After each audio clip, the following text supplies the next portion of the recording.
সারা দেশে খাল ডোবা নালা পরিষ্কার পরিচ্ছন্নতা কার্যক্রম খনন এটাও বিএনপি নির্বাচনী ইশতেহারে আছে। তো নির্বাচনী যে ইশতেহার বিএনপি ঘোষণা করেছে ভেবে চিন্তে এবং সারা দেশের মানুষের আশা আকাঙ্ক্ষাকে ধারণ করেই নির্বাচনী ইশতেহার ঘোষণা করেছেন এবং আমরা বিশ্বাস করি আমাদের আগামী দিনের মানুষের যে প্রত্যাশা আশা আকাঙ্ক্ষা যেটাতে আমাদের প্রধানমন্ত্রী জনাব তারেক রহমান অনুধাবন করেছেন এবং সেই শুরু থেকেই শপথের পর থেকেই তার কার্যক্রম আপনারা লক্ষ্য করবেন। ইনশাআল্লাহ বাংলাদেশে আমূল পরিবর্তন হবে এবং নির্বাচন ইশতেহার অবশ্যই বাস্তবায়নের জন্য বিএনপির পক্ষ থেকে যা করণীয় সব কিছুই ইনশাআল্লাহ করবে।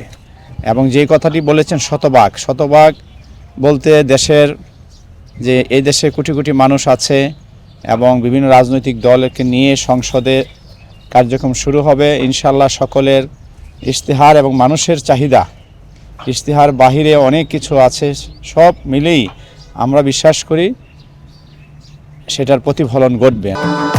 ভবিষ্যৎ হোক নিরাপদ, বিনিয়োগ হোক বিশ্বস্ত, আর আমার পছন্দ সল্ট বে।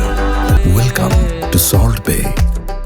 এত প্রপাগান্ডার পরেও সাধারণ মানুষ স্বতঃস্ফূর্তভাবে যেভাবে ভোট দিয়ে বিএনপিকে জয়যুক্ত করেছে, অবশ্যই সাধারণ মানুষের বিএনপির প্রতি জনাব তারেক রহমানের প্রতি বিশ্বাস এবং আস্থা রয়েছে এবং মানুষ আশ্বস্ত হচ্ছেন। আমি মনে করি আর অনেক কিছু মানুষ দেখতে পাবেন এবং অবশ্যই তারেক রহমানকে যেভাবে মানুষ চিন্তা করেছে তার সম্পূর্ণ বিপরীত বলতে এটাই যে এদেশের মানুষের প্রত্যাশা অনুযায়ী উনি কথা বলছেন, কাজ করছেন এবং করবেন এবং সেটা ধীরে ধীরে আপনারা এবং আমরা ইনশাআল্লাহ বুঝতে পারবো। এদেশের একটি সুন্দর সমাজ যেখানে সুশাসন, নাগরিক সেবা এবং মানুষের প্রত্যাশা অনুযায়ী দেশ পুনর্গঠনের সকল কাজ জনাব তারেক রহমান করবেন ইনশাআল্লাহ।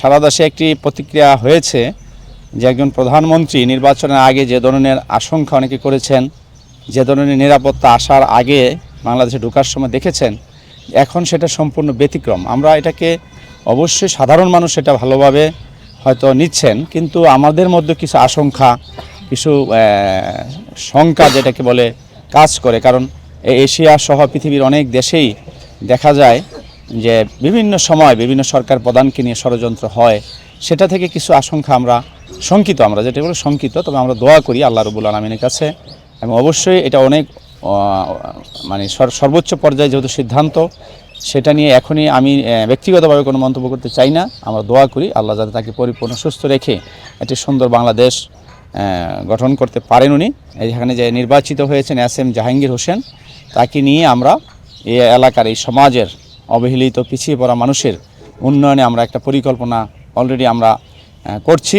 এখানে ব্যাপক উন্নয়ন হবে বিভিন্ন এলাকায়, উত্তরখান, দক্ষিণখান, খিলক্ষেত, তুরাগ, বিমানবন্দর, পশ্চিম সব মিলেই পূর্বসহ এবং এই বিভিন্ন জলাশয়গুলা এগুলো খনন করে সুন্দরভাবে গড়ে তোলা এবং রাস্তাঘাটের উন্নয়ন, মাদকমুক্ত, কিশোর গ্যাংমুক্ত একটি সমাজ আমরা ইনশাআল্লাহ উপহার দিব সকলে মিলে।